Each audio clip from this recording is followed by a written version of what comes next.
O título da mensagem desta noite é Enterro Interrompido. Nós vimos nesse vídeo o renascimento. Nós vimos nesse vídeo o que é nascer. E essa imagem que os irmãos estão vendo na tela, que intitula, traz capa a essa mensagem, ela demonstra o que Deus é capaz de fazer. Onde não há esperança, Deus faz brotar a vida.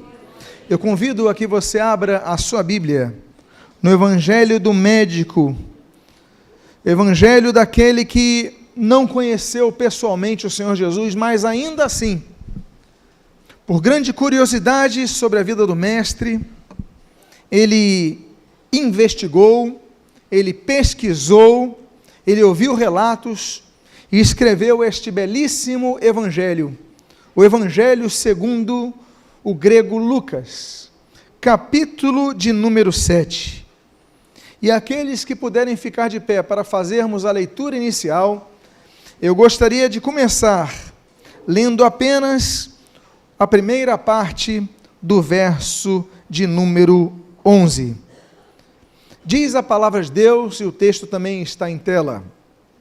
Em dia subsequente, dirigia-se Jesus a uma cidade chamada Naim. Oremos. Pai amado Deus eterno, nós te louvamos, nós te agradecemos pela tua palavra que nos fortalece, pela tua palavra que nos restaura, pela tua palavra que nos renova, pela tua palavra que nos alimenta e pela tua palavra que nos direciona. Pedimos, Deus, que tu venhas a falar aos nossos corações, que venhas abençoar as nossas vidas, e que tudo que havemos de testemunhar do que Jesus fez há cerca de 2000 anos atrás, naquela região da cidade de Naim, Ele faça nesta noite, aqui neste local. E o que nós pedimos, nós o fazemos agradecidos sob o sacrossanto nome de Jesus, a quem servimos, a quem seguimos, a quem anunciamos e a quem aguardamos. É em nome dele que a ti oramos, Deus, é em nome de Jesus, amém e amém. Os irmãos podem tomar os seus assentos. É muito interessante que, na oportunidade, o aluno da Escola de Líderes, ele optou por ler o texto de Mateus, capítulo número 5, que dá início àquele belo sermão que hoje nós conhecemos como o Sermão do Monte. É interessante porque não combinamos nada, damos apenas oportunidade aos alunos, e esse aluno foi dirigido pelo Espírito de Deus para trazer esse texto. Por que que isto é interessante? Porque ele leu o início do Sermão da Montanha. Está descrito ali, por exemplo, Mateus capítulo 5, Mateus capítulo 6, Mateus capítulo 7 e Lucas. E quando Jesus termina o Sermão da Montanha, que acontece ali no Mar da Galileia, junto ao Mar da Galileia, Jesus passa por Cafarnaum, que é uma das cidades costeiras, é uma vila de pescadores ali, e Jesus cura o servo de um centurião. Aí, assim, subsequentemente, temos esse texto. Há uma continuidade, Sermão do Monte, cura do servo do centurião, e a Bíblia diz, e continua a história dizendo, em dia subsequente. No dia seguinte ao Sermão do Monte, multidões que seguiram Jesus, multidões que foram operacionalizadas pelo poder e o milagre do Senhor Jesus, estavam impactadas pelo poder, estavam impactadas pelos ensinos, estavam impactadas pela sua sabedoria vinda do alto, pela sua mensagem naquele sermão, estavam impactadas ao ver, por exemplo, um milagre do servo centurião, e Jesus então decide sair de lá, e Jesus ruma à região noroeste, Jesus começa a subir na direção do Mediterrâneo, e Jesus vai numa região chamada Naim. Jesus conhecia essa região. Por que Jesus conhecia essa região? Porque Naim fica a 10 quilômetros de Nazaré. Eu lembro aos irmãos que apesar de Jesus ter nascido em Belém da Judéia, na região sul Jesus era nortista. Jesus, ele foi criado em Nazaré, que é a terra da mãe de Jesus, Maria. Ou seja, Jesus era judeu de nascimento, mas era israelita de formação. Uma cultura distinta da cultura do sul, da cultura judaica. Jesus é criado na região de Nazaré, uma região próspera, uma região verde, uma região abundante. Então Jesus, 10 quilômetros de Nazaré, e é interessante notar, menos a 5 quilômetros de Sulém, onde nós temos o milagre de Eliseu, com aquela viúva, nós estamos próximos ao Monte Tabor, o Monte da Transfiguração. Muitas coisas acontecem naquela região. E Jesus vai para uma cidade que é uma cidade bonita. Por que era uma cidade bonita? Porque Naim significa formosura. É uma cidade que tem nome de formosura. Era uma cidade provavelmente bem cuidada. Era uma cidade onde a formosura nos lembra algo agradável nos traz alegria. Mas a Bíblia diz que Jesus não estava indo sozinho para ali. A Bíblia diz nesse versículo número 11, como os irmãos podem ler em tela, e iam com ele os seus discípulos e numerosa multidão. É interessante notar o diferencial que Lucas nos expõe sobre dois tipos de grupo que seguiam Jesus. Dois tipos de grupos que seguiam Jesus: os discípulos e numerosa multidão. Nem todos os que seguem Jesus são discípulos. Muitos seguem Jesus como numerosa multidão. Porque qual é a diferença da numerosa multidão para os discípulos? Para que você tenha noção, discípulos em grego é matetes, que significa em português aluno, dos didáscalos, do mestre. Mas em hebraico, por exemplo, quando a Bíblia fala dos discípulos de Elias, no hebraico o termo para discípulo é a palavra ben, e que tem um mínimo de conhecimento do hebraico sabe que ben significa filho. Ou seja, no conceito judaico, o discípulo é um filho. No conceito grego, o discípulo é um aluno. Nas duas compreensões do termo que nós hoje atualmente usamos, odiernamente usamos como discípulos, mas a compreensão daquelas duas culturas era alguém que está acompanhando alguém para aprender. O aluno se junta ao seu mestre para aprender. O filho anda com seus pais para aprender. O objetivo, o alvo, a nomenclatura que Jesus dá para determinado número de seguidores, Jesus os chama de discípulos. Por quê? Porque dentre as multidões, nem todos queriam aprender. O termo separa discípulos e numerosa multidão. E a grande questão é o que nós temos nas igrejas nos dias de hoje. Será que nos bancos das igrejas, nas poltronas das igrejas, nós temos apenas discípulos? Ou será que temos mais a numerosa multidão que discípulos? Será que nós temos mais pessoas que vão à igreja por um compromisso, um desejo de se encontrar com alguém? Ou nós temos pessoas que estão aqui desejosas de aprender com o Mestre o que diz a sua palavra? E outra coisa, ao referencial tiaguino, quanto ao objetivo do aprendizado. Porque o aprendizado ele pode ser assimilado com o objetivo primário de conhecimento. Mas Tiago nos ensina que nós não devemos buscar o conhecimento pelo conhecimento, o gnosco, a gnose da coisa, mas nós devemos buscar a praxis, a prática do conhecimento. Sede, pois, praticantes da palavra e não apenas ouvintes. O objetivo do cristão, então, não é apenas obter conhecimento, porque há muitos seminários de teologia que tem muitos alunos que conhecem a teologia, a doutrina, os idiomas, mas não têm fé, não conseguem orar, não conseguem acreditar na palavra, não conseguem acreditar no sobrenatural.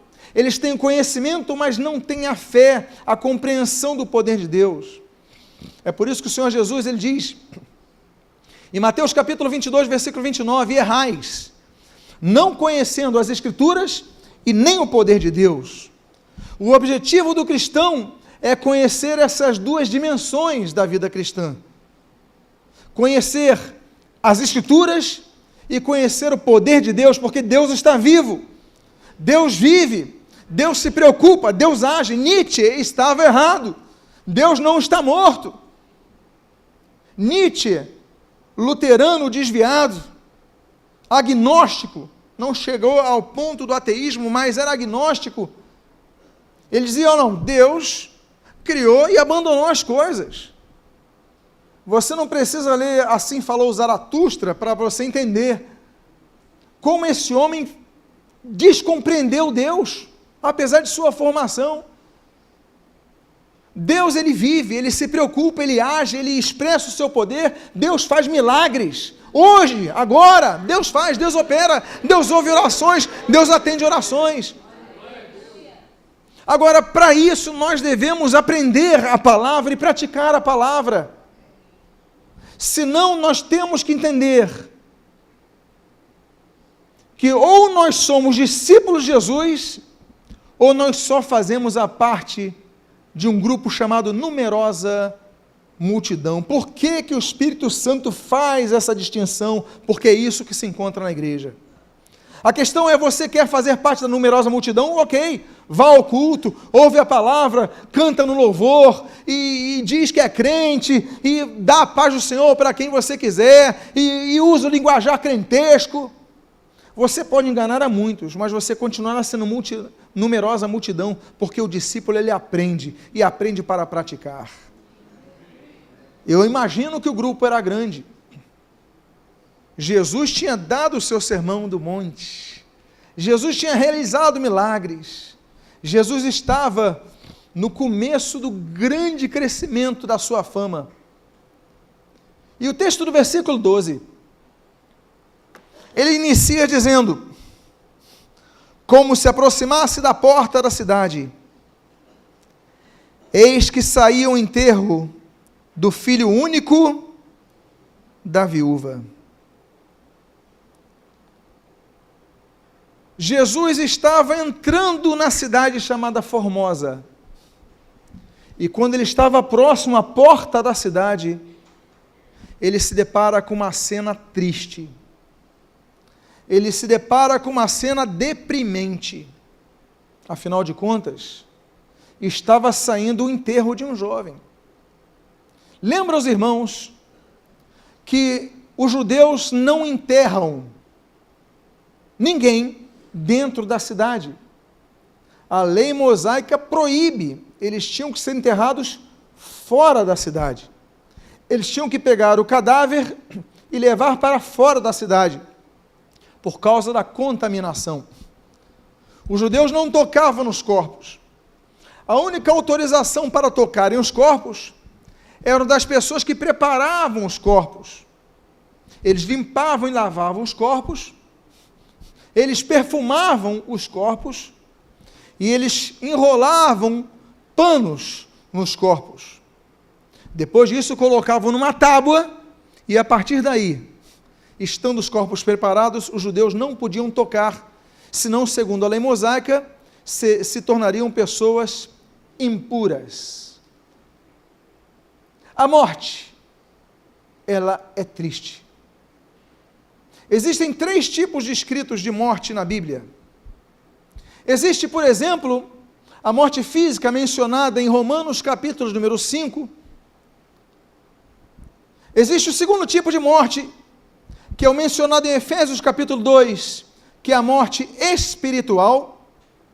E a Bíblia menciona um terceiro tipo de morte, em Apocalipse capítulo número 20, a chamada morte eterna.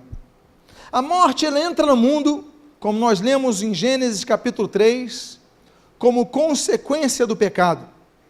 A morte, ela se alastra. Agostinho vai trabalhar muito bem a questão do pecado original, pautado principalmente em Romanos capítulo 5, versículo 12, quando o texto sagrado do apóstolo Paulo diz que por causa de um, a morte entrou a todos.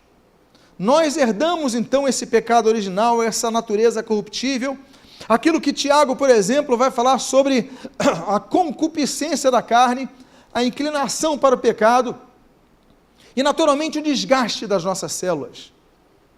A morte, ela faz isso, ela se universaliza entre os habitantes, entre o mundo, entre a população, entre a vida biológica, como consequência daquilo que Romanos capítulo 6, versículo 23 diz: pois o salário do pecado é a morte. Ou seja, é por causa do pecado que vem a morte. A morte vai ser o último inimigo a ser derrotado.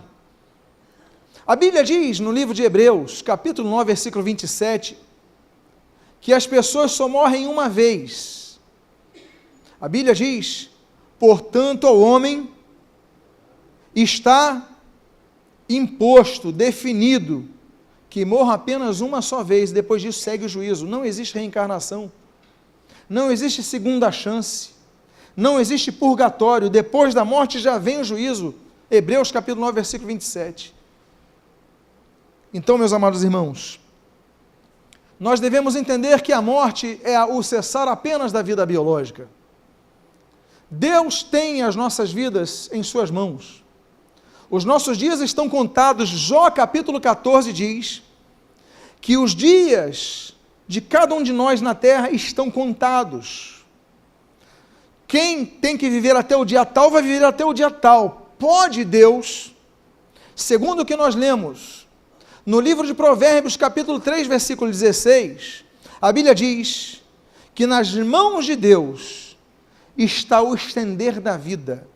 Deus pode estender a nossa vida, como por exemplo, nós lemos no livro do profeta, o filho de Amós, o profeta Isaías, no capítulo número 38, quando a Bíblia diz que o rei Ezequias clama ao Senhor, ele diz: lembra-te, Senhor, eu andei em retidão nos teus caminhos, eu fiz o que era reto diante do Senhor. E a Bíblia diz, e chorou grandemente. Isaías estava saindo do palácio, Deus o leva de volta ao rei Ezequias.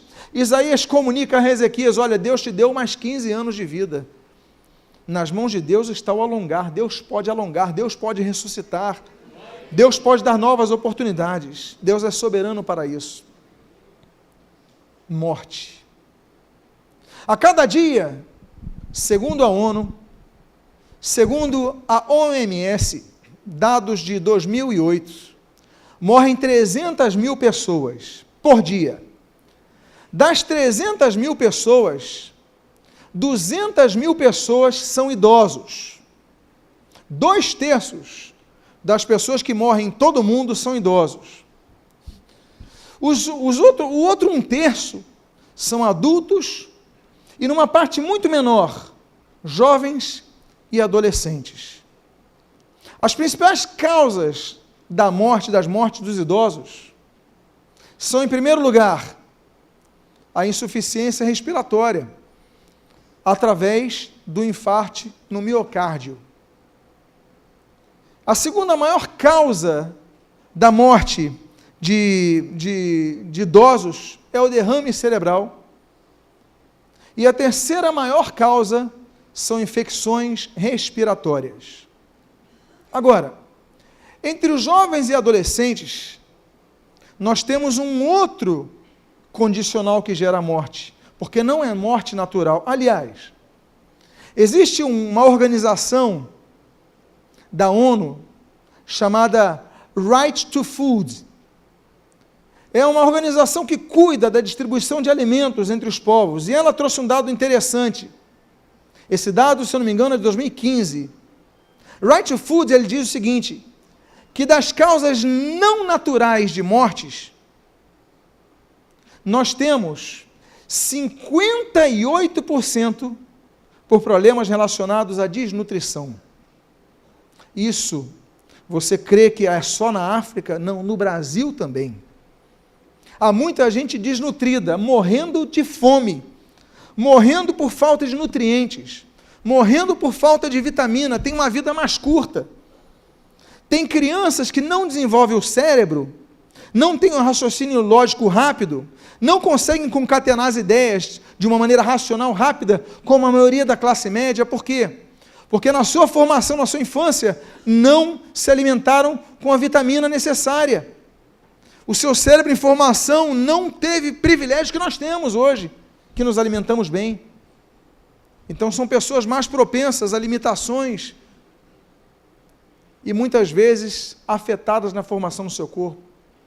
Agora, entre os jovens e os adolescentes, os adolescentes aqui descritos entre os 10 e os 15 anos, e os jovens entre os 16 e os 19, segundo a OMS, as duas principais causas da morte desses são semelhantes.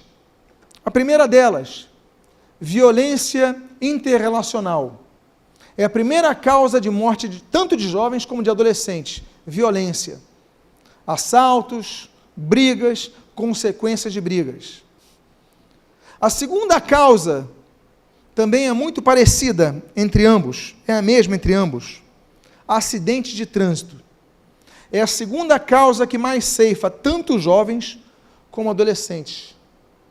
Mas nos chama atenção a terceira causa, que é diferente entre ambos. A terceira maior causa de morte de adolescentes é o afogamento. Muitos adolescentes não aprendem a nadar. Eu creio que seria uma função dos pais ensinarem seus filhos a nadar. Ainda mais nós que vivemos numa região litorânea. É a terceira maior causa de morte de adolescentes no mundo. Mas entre os jovens, o que nos assusta é que a terceira maior causa é o suicídio. O suicídio, algumas décadas atrás, era muito vislumbrado na idade adulta, principalmente nas pessoas que tinham conflitos muito grandes no relacionamento familiar e econômico. Pessoas que não sabiam administrar uma crise, pessoas que não sabiam administrar um desemprego, pessoas que não tinham esperança, davam cabo de suas vidas. Agora os jovens, faltam perspectivas para o futuro, falta esperança, falta paz, falta alegria, eu digo a vocês, falta Deus nos corações, porque Deus preenche esse vazio. Um dos maiores novelistas russos, Fyodor Dostoiévski, ele dizia uma coisa muito interessante no seu livro O Idiota. Ele dizia que nós temos um buraco em nosso coração do tamanho exato de Deus. Deus preenche esse vazio. Mas os jovens, terceira maior causa, suicídio. E você vê que é uma temática que hoje está em muitos programas. É uma abordagem que está avançando na mídia, várias séries televisivas. Meus filhos comentavam sobre 13 razões do porquê, e outras séries, jovens terminando com suas vidas. Surgiu há pouco tempo atrás uma moda diabólica da chamada, não sei se o nome era Baleia Azul, não sei quantos se lembram disso, que se alastrou, depois prenderam o autor disso, um russo lá, está preso. Mas várias crianças deram cabo ou tentaram dar o cabo de suas vidas. Esse enterro dessa viúva é o enterro de um jovem. A Bíblia diz especificamente que era um jovem. E aí nós temos um motivo de tristeza. Diz o jargão popular que um pai nunca deveria enterrar nenhum filho. O natural é o oposto. Mas, meus amados irmãos, nesse dia, não apenas essa mulher tinha enterrado o filho, mas diz a Bíblia, enterro do filho único. Se enterrar o filho é terrível, imagine você quando o filho é único e mais. Diz a Bíblia que essa mulher era viúva. Ela não tinha um marido. Ela não tinha perspectivas de sustento. Ela não tinha um ombro para partilhar, nem a sua dor daquele momento. Então eu creio que aquele enterro Foi um enterro pesado. Todo enterro é pesado, mas aquele, as pessoas vendo ela é viúva. Ela já perdeu o marido, ela já sofreu pela morte do marido, agora está sofrendo enterrando o filho único. E aí a Bíblia diz, e grande multidão da cidade ia com ela. A desgraça daquela mulher, pelo menos teve um tipo de conforto. A cidade se envolveu. A cidade sentiu a dor dela e se uniu. Mas o que acontece? Nós temos uma cena que, se fosse filmada, nos geraria um impacto.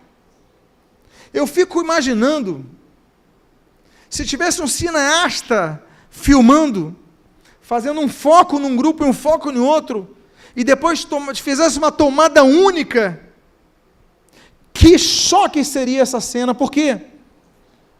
Porque de um lado vem um grupo feliz, eles ouviram o sermão do monte, eles ouviram a mensagem da esperança, eles viram o milagre de Jesus com seu filho do servo centurião, eles viram os milagres de Jesus, estavam felizes, Jesus alimentava o povo, Jesus ensinava, Jesus estava paz, alegria, e eles felizes, talvez alguns cantando, talvez muitos curados, louvando a Deus pela cura, alguns felizes pela renovação de sua alma, um grupo cantando feliz.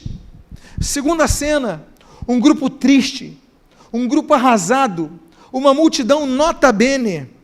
O autor Lucano utiliza a mesma expressão, grande multidão com Jesus, grande multidão com a viúva, e grande multidão da cidade é com ela, outra grande multidão, dois grupos grandes, dois grupos enormes.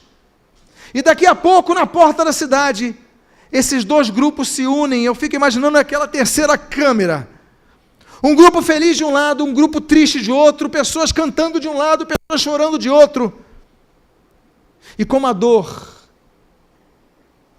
ela constrange, como a dor, ela impacta com mais força do que momentos de alegria. Eu imagino que o grupo que seguia Jesus, olhando aquele grupo, se constrangeu. Eu fico imaginando que aqueles risos começaram a ser fechados.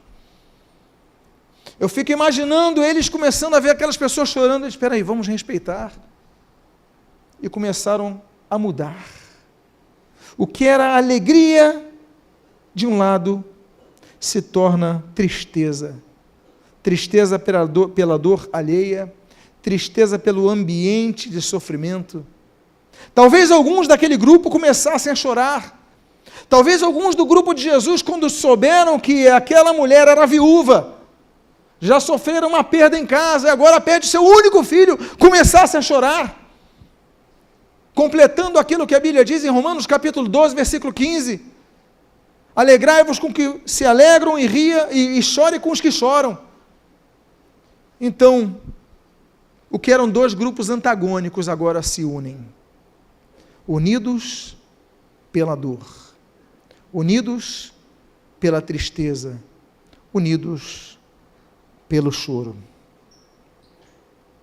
Duas multidões, duas grandes multidões se tornam em apenas uma multidão. E aí nós temos o primeiro ato que começa a mudar toda uma configuração. A primeira ação do Senhor Jesus, uma ação silenciosa, uma ação simples, talvez uma das ações mais simples que existam. A Bíblia diz, no início do versículo 13, vendo-a. Tudo muda quando Jesus vê. A Bíblia diz, em Mateus capítulo 9, que Jesus viu a fé dos amigos do paralítico em Cafarnaum. A Bíblia diz, em Marcos capítulo 6, que Jesus viu as multidões e se compadeceu delas. A Bíblia diz, em Marcos capítulo 10, que Jesus viu os pequeninos que se aproximavam dele, e falou, não impeçam essas crianças de se aproximarem a mim. A Bíblia diz que o Senhor Jesus, ele viu os valores que eram entregues na oferta no templo, Lucas capítulo 21.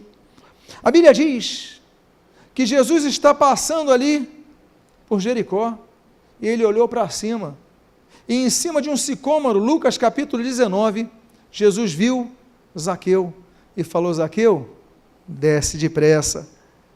A Bíblia diz em João capítulo 9, que Jesus viu um cego de nascença.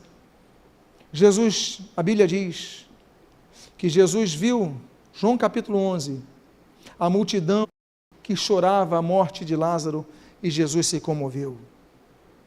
Jesus vê o problema, Jesus vê a situação, tudo muda quando Jesus vê. E eu quero dizer para você, Jesus vê o teu problema. A Bíblia diz, no livro de Êxodo, capítulo número 3, a Bíblia diz que Deus viu a opressão do povo de Israel diante dos egípcios, e por isso, Deus, ele convoca Moisés, ali no Monte Horebe, com aquela sarça que ardia, mas não se consumia, e o chama, e diz, olha, Moisés, levanta-te pela manhã cedo, vai até Faraó, e diga para ele, deixa o meu povo ir. Deus, quando ele vê, ele começa a agir, para mudar a sua história. Mas Deus, o Deus Filho bendito, que nós seguimos, que nós servimos, que nós adoramos, que nós anunciamos, que nós aguardamos, para quem nós vivemos, o autor e consumador de nossa fé, ele não apenas vê impassivelmente, mas a Bíblia diz, na continuação deste texto, o Senhor se compadeceu dela. O Senhor se compadeceu dela. Compadecer é padecer com outra pessoa, é sofrer com outra pessoa. Jesus não apenas olhou, Jesus sofreu. Da palavra padecer vem a paixão, um sofrimento volumoso.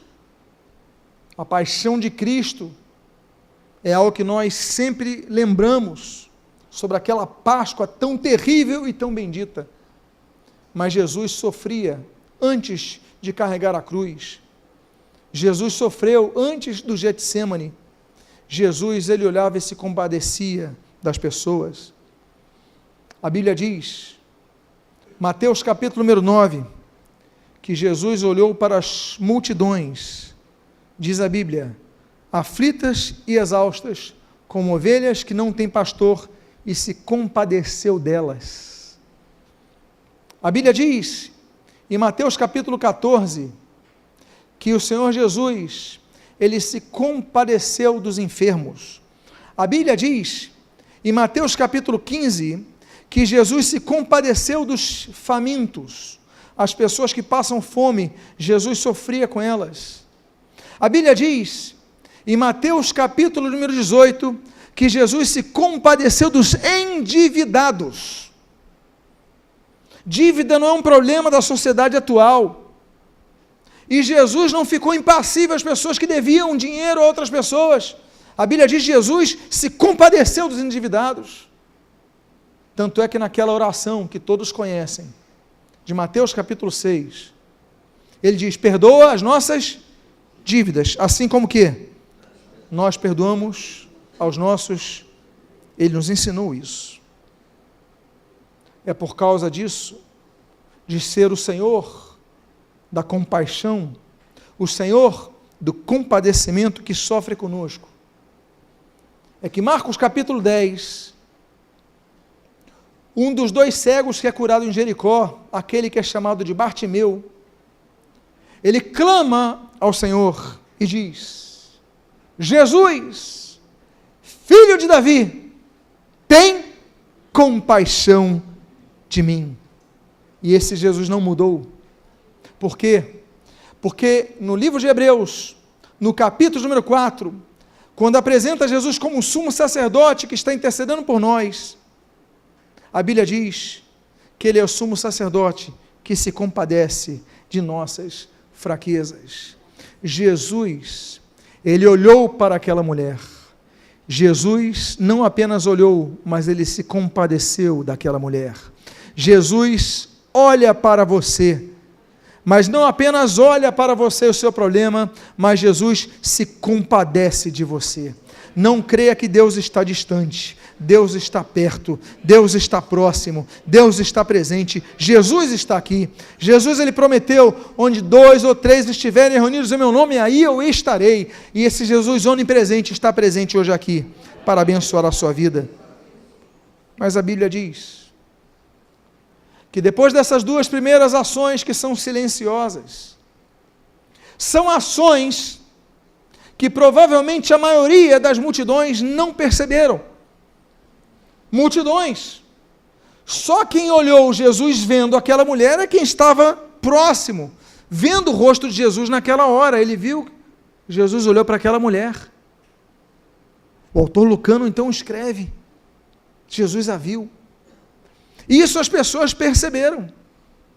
Mas existe essa segunda ação que nem sempre dá para perceber, o compadecimento, porque é um sentimento no coração. Você consegue ver que Jesus olhou para ela, mas se Jesus não fez nenhuma feição triste no rosto, a gente não sabe, mas a Bíblia diz que ele se compadeceu. E só agora, Jesus, ele vai abrir a sua boca. E a Bíblia diz, ele disse, não chores, não chores. Amados irmãos, a Bíblia diz no livro de Salmos que Deus coleciona as nossas lágrimas. Foi citado aqui pelo meu irmão na oportunidade o Salmo 30, versículo de número 5. O choro pode durar uma noite, mas a alegria vem pela manhã. A Bíblia diz no Salmo de número 126, os que semeiam com lágrimas, com júbilo, ceifarão. Deus vê o choro. Deus viu o choro de Agar, Gênesis capítulo 21, quando ela via no meio do deserto o seu filho Ismael morrendo. Acabou a água, não tinha mais água, o seu filho criança. A Bíblia diz que Agar olha o seu filho desfalecendo e falou, eu vou para longe que eu não quero ver o meu filho morrer. Mas Deus olhou o choro desta mulher. Nosso Deus é um Deus que enxuga as lágrimas. Nós temos choros. José, há 2 menções desse choro desse homem que foi preso injustamente, perseguido.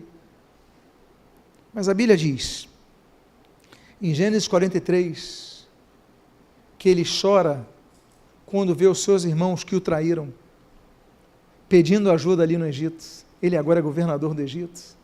Ele olha os seus irmãos e ele, quando vê o seu irmão mais novo, Benjamim, ele começa a cair no pranto. O irmão que eu não conheci, eu era o caçula, agora tem um outro caçula, ele começa a chorar. Seus irmãos não o reconheceram, e ele chora amargamente. E depois, então, que ele perdoa os seus irmãos, recebe os seus irmãos, no capítulo de número 46 de Gênesis, ele reencontra o seu pai Jacó, e a Bíblia diz que ele volta a chorar fortemente. É o choro do reencontro. É um choro que mistura a alegria do reencontro com seu pai, a alegria do reencontro do seu irmão, com o passado. O que meus irmãos fizeram, o que meu pai sofreu por causa dessa mentira, por causa da inveja dos meus irmãos. Há uma mistura de sentimentos. Choro. Ana chorou porque queria ter um filho. 1 Samuel, capítulo número 1. Ela chorava, e o sacerdote ali não compreendia esse choro. Há choros que o sacerdote não vai compreender. Há choros que o teu marido não vai compreender. Há choros que o teu filho não vai compreender. Há choros que a pessoa que está do seu lado não vai compreender. mas Deus vai compreender o teu choro. Às vezes a pessoa que dorme do teu lado não entende a profundidade do teu sofrimento, mas Deus entende. E o Senhor Jesus, a Bíblia diz que o Senhor Jesus chora 3 vezes. João capítulo 11, versículo 35, a Bíblia diz que Jesus chorou quando viu o ambiente da morte de Lázaro, ele chora pelo seu amigo Lázaro que tinha falecido. Lucas capítulo 29, a Bíblia diz que Jesus chora ao ver Jerusalém, naquela que seria a preparação para a entrada triunfal, a Jerusalém que o receberia, dizendo: Hosana, Hosana ao filho de Davi, bendito aquele que vem em nome do Senhor, naquele domingo que nós chamamos de domingo de Ramos. Mas Jesus chora porque sabe que 3 dias depois, aquelas mesmas pessoas gritavam: solta Barrabás. Jesus chora por Jerusalém. Ele sabe que Jerusalém vai ser destruída. Ele sabe que não vai ficar pedra sobre pedra. E Jesus chora pela 3ª vez. Lucas capítulo 22, num horto, num jardim chamado Getsêmani. E Jesus chora amargamente. Sai sangue do seu corpo, tamanho o seu sofrimento. Jesus chora 3 vezes, segundo os evangelhos.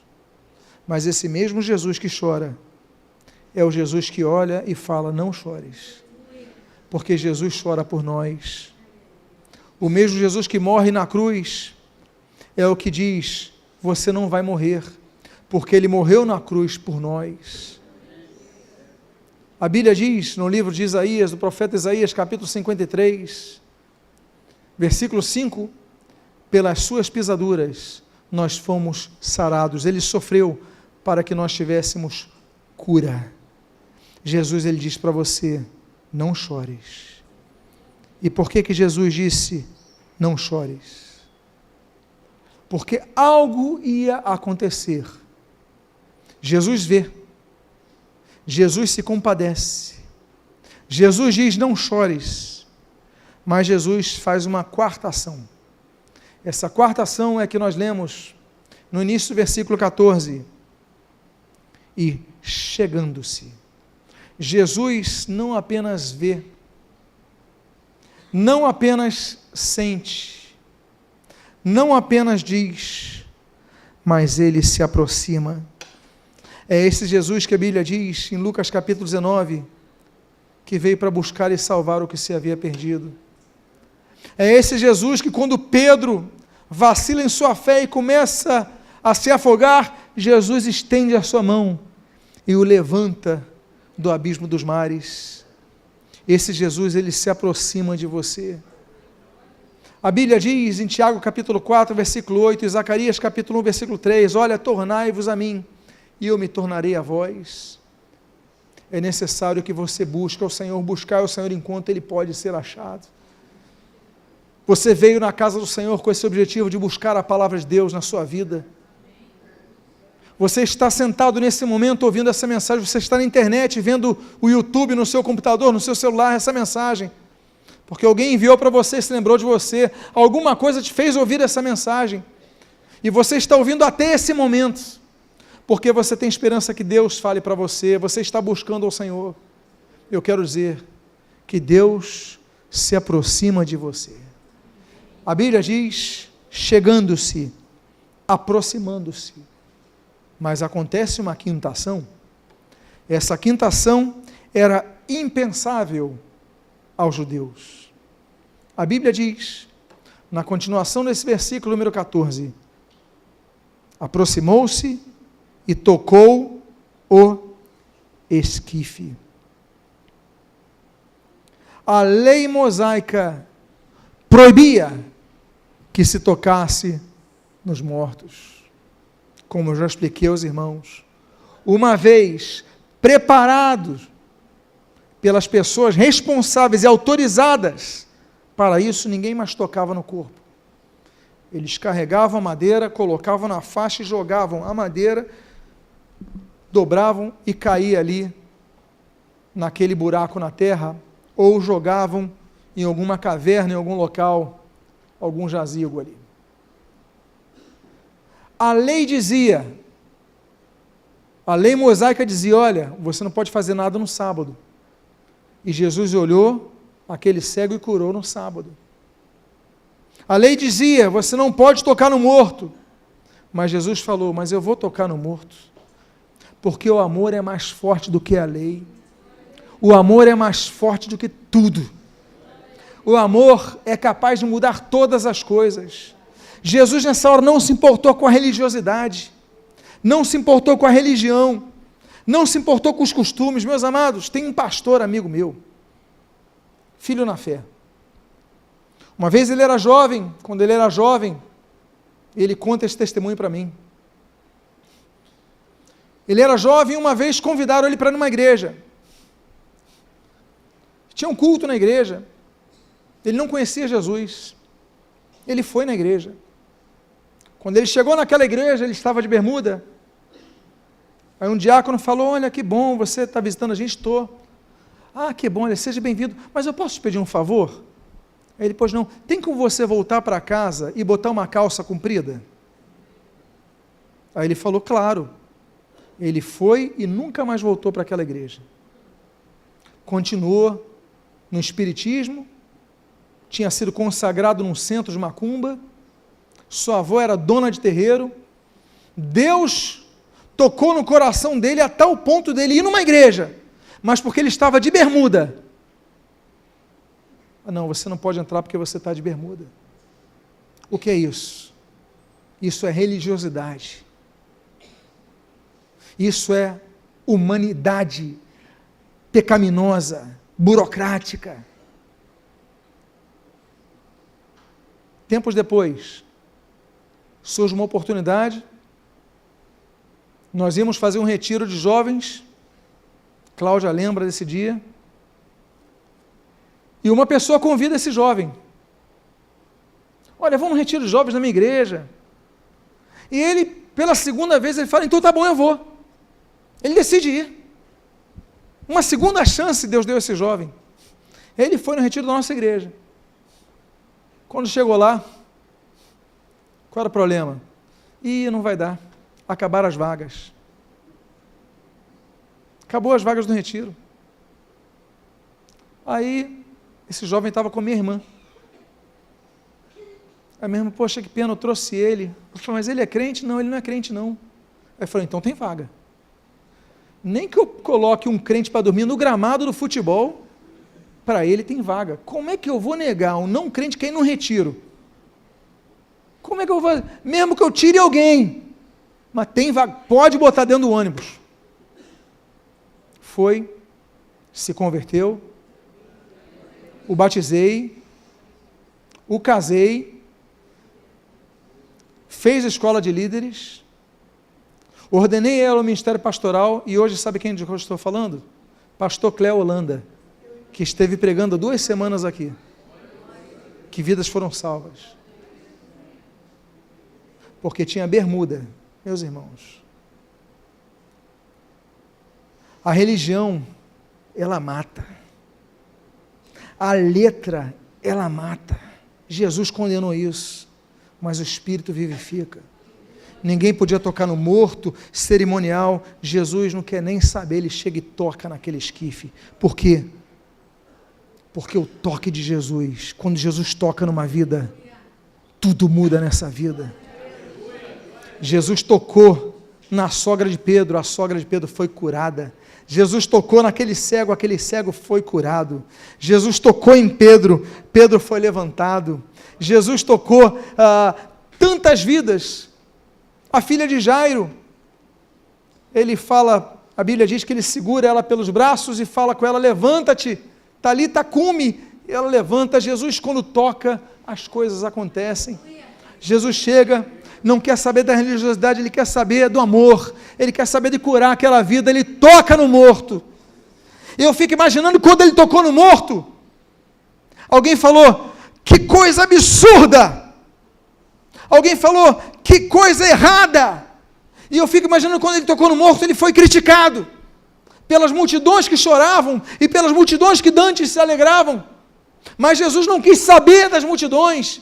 Ele quis saber de amar o que estava morto, porque Jesus veio para buscar e salvar o que se havia perdido. Jesus falou, os sãos não precisam de médico, só os doentes precisam de médico. Jesus quer curar a sua vida. Jesus, Ele quer tocar na sua vida. E aí acontece um ato diferente. Nós vimos atos de Jesus, e agora nós vemos um ato coletivo. Diz a continuação no versículo 14, e parando os que o conduziam, claro, até esse momento ninguém parou. Jesus olhou e o pessoal continuou levando aquele corpo. Jesus falou e o pessoal continuou levando aquele corpo. Eu fico imaginando Jesus olhando e o corpo passando por ele. E Jesus se compadecendo, o corpo passando por ele, ninguém parou. Aí Jesus fala, não chores, mas a multidão continua andando, porque só agora param. Não chores, eles continuam. Jesus quer saber de uma coisa? Ele chega, se aproxima e toca. Quando toca é escândalo. Todo mundo para.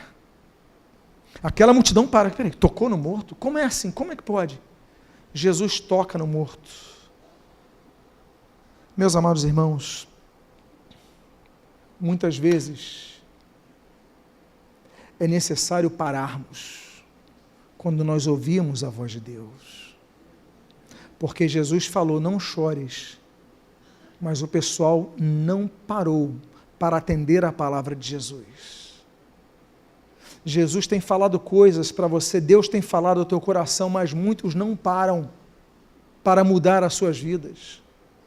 Deus tem trazido orientações, mas muitos não param para ouvir o que Deus tem falado. Você está ouvindo essa mensagem nesse templo, na internet, não sei mais onde, mas o fato é que Deus está falando, e é momento de parar, de refletir e de obedecer, porque Deus vai mudar a sua vida. Aí Jesus toca no esquife e todos param. E aí Jesus fala pela segunda vez. Na primeira, falou para a viúva. Mas parece que a viúva não ouviu. Parece que a multidão não ouviu. Agora então ele se volta e fala para quem? Diz a Bíblia, no final desse versículo 14, e disse, jovem, eu te mando, levanta-te. Nesse momento ele fala com o morto, porque os vivos não queriam ouvir. Jesus se compadeceu, Jesus estava vendo a cena. Jesus, como é que vocês continuam? Ele pega, toca no esquife e fala, jovem. Ele não diz, eu te peço. Ele não diz por gentileza. A Bíblia diz textualmente, jovem, eu te mando, levanta-te. Eu fico imaginando Jesus usando sua autoridade naquele momento, jovem, levanta-te. A multidão parada, todos parados, todos impressionados. E Jesus se volta para o morto. Deus, quando Ele diz levanta-te, não há nada que possa segurar. O seu sonho pode estar enterrado. A sua família pode estar destruída. A sua esperança para uma melhor colocação financeira no mercado de trabalho pode estar apagada. Você pode ter perdido a fé, a esperança em muitas coisas, mas uma coisa eu quero te lembrar. Quando Jesus olha para o seu problema e diz, levanta-te, Ele vai se erguer. Jesus vai ressuscitar a situação que hoje está morta na sua vida. Deus te chama para ouvir a sua voz. E o último texto que eu quero compartilhar com os irmãos é do versículo número 15. E Lucas registra, sentou-se o que estivera morto e passou a falar. E olha que cena bonita, não apenas dele ter sentado, ele ter começado a falar, não sei o que ele falou, não sei se ele deu graça, se ele falou onde eu estou, o que está acontecendo, eu não sei, ninguém sabe o que ele falou, mas olha a cena. Aí Jesus pega e o restitui Eu não sei se o restituir, entregar de volta, devolver, se Jesus pegou aquele jovem ressuscitado e entregou para aquela mãe que antes chorava. Ela tinha perdido um filho, ela tinha perdido um sonho, ela tinha perdido esperança, mas Jesus devolveu a vida para ela. É por isso que Jesus diz, João capítulo 11, no versículo 25, eu sou a ressurreição e a vida, aquele que crê em mim, ainda que esteja morto, viverá. Fique de pé, povo, fique de pé nesse momento, glorifica ao Senhor Jesus nesse momento, glorifica ao Senhor Jesus nesse momento. Eu quero fazer 2 orações nesta noite. A minha primeira oração é para você que perdeu algo importante na sua vida, a você que perdeu um sonho, a você que perdeu uma esperança, algo que você tinha, que te frustrou, você não tem mais forças, você está chorando como aquela mulher chorava, mas Deus te trouxe nesta noite aqui, Deus fez com que esse vídeo, esse áudio chegasse até você para ouvir essa palavra, porque Ele quer dizer, para o teu problema enterrado, para o teu problema morto, para a situação que já acabou na sua vida, levanta-te, porque Ele vai restituir a sua vida. Se você é uma dessas pessoas que precisa que Deus opere esse milagre na sua vida, coloque a mão em seu coração. Eu quero orar por sua vida, porque esse Jesus que fez milagres ontem, é o mesmo Jesus que está presente aqui e faz milagres hoje. A fé que nós temos que depositar em Cristo, ela é a fé que pode fazer com que a montanha se mova.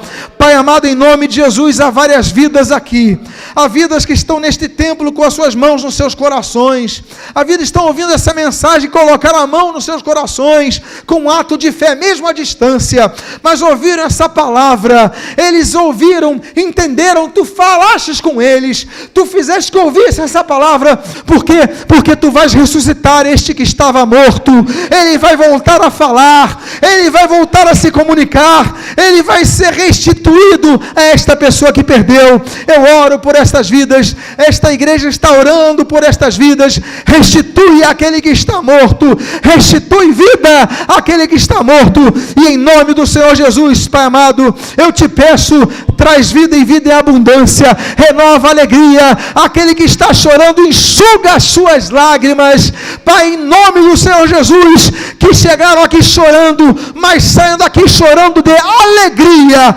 entraram chorando de tristeza, e que suas lágrimas reflitam o coração alegre e agradecido, porque Jesus está presente, porque Jesus operou, porque Jesus viu, porque Jesus se compadeceu, porque Jesus se aproximou, porque Jesus falou, porque Jesus tocou, e porque Jesus ordenou. Jovem, eu te mando, eu te mando, eu te mando, levanta-te, e a palavra de Deus diz, eu te mando, levanta-te. É pela fé em Jesus Cristo que nós oramos, em nome de Jesus, que esse morto se levante, e em nome de Jesus, que haja restituição nesta noite. Você que precisa ser restituído, continua com a sua mão no seu coração. Pai, nesta noite, seja uma noite de restituição. Este momento que a pessoa está ouvindo esse vídeo, vendo esse vídeo, ouvindo esse áudio, seja um momento da restituição. Opera o teu milagre. Nós não cremos num Deus distante, nós não cremos num Deus morto, nós não cremos num Deus inerte, mas nós cremos num Deus que se preocupa, que intervém e que age. Pai amado, age em prol do teu povo. Nós já te clamamos, nós já te oramos, nós intercedemos por isto. Faz um milagre nesta noite, faz um milagre neste momento, e nós te agradecemos em nome de Jesus. Eu quero fazer um segundo convite nessa noite. A igreja continue com seus olhos fechados. O segundo convite que eu tenho a fazer nesta noite é a você que anda afastado dos caminhos do Senhor, a você que precisa se arrepender de seus pecados, dar um passo Pai, eu reconheço que eu tenho andado distante da Tua vontade, eu me arrependo dos meus pecados, quero entregar a minha vida a Ti, para que Tu ressuscites a minha vida, para que eu tenha paz na minha vida, para que eu tenha o Teu Espírito na minha vida, o Teu Espírito que revivifica o meu espírito. Pai, eu quero ser nova criatura, eu quero ter paz, a paz que excede a todo entendimento que Jesus prometeu. Então, se alguém aqui que quer neste momento dizer: Senhor Jesus, me aceita como Teu filho, Senhor Jesus, me aceita de volta à Tua casa, Senhor Jesus, eu reconheço que sou pecador, mas me arrependo dos meus pecados, entrego a minha vida a Ti. Alguém aqui, levante a sua mão agora, se houver alguém aqui nesse momento, porque Deus te trouxe aqui para fazer uma obra na sua vida. Há alguém aqui nesta noite que veio nesse local, Deus falou que esse é o momento de você entregar a sua vida ao Senhor Jesus. Pai amado, eu oro também pelos que estão assistindo esse vídeo, pelos que receberam este link para ouvir essa mensagem, foram tocados, mesmo à distância, Pai, toca nesses corações que se arrependeram, transforma essas vidas, opera a transformação e enche-os da Tua paz. São as Tuas bênçãos, Deus, que nós rogamos. Nós Te louvamos. Uma palavra, Senhor, de uma cidade próxima a Nazaré, chamada Formosura, uma cidade chamada Naim, 2 multidões, todos se entristeceram, mas o final dessa história, Deus, eu tenho certeza que se as 2 multidões, eles foram contagiados pela terrível dor, o final dessa história nos mostra, Deus amado, que no final dessa história, todos louvaram ao Senhor pela cura, todos louvaram ao Senhor pela ressurreição, todos